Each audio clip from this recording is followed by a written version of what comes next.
You find that the youth are the ones who are within the range, within the firing range in this country. When we were campaigning, it is the majority of the youth who are campaigning. It is the majority of the youth who are attending the rallies and campaigning for the party and campaigning for our party leader Ledama Ole Kina. Then when it comes to the time of the reward, the youth are never rewarded. In politics, loyalty is rewarded and rewarded in installments. And equally, disloyalty should always be punished instantly in politics.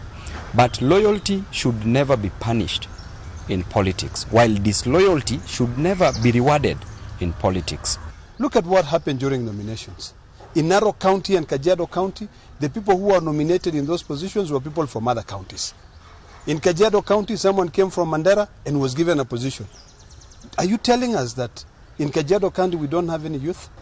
In Narok County, we had an MCA, a sitting MCA from Nakuru, who was nominated by Jubilee. Jubilee and ODM are in Azimio.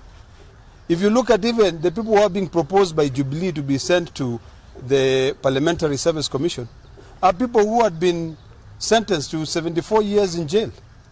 So really we're asking ourselves, what does this Azimio want us to do so that they can be able to recognize us?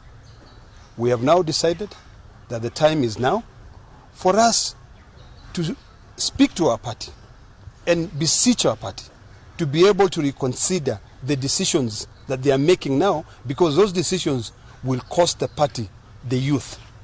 We want to ask the youth to stand up and fight for what is rightfully theirs.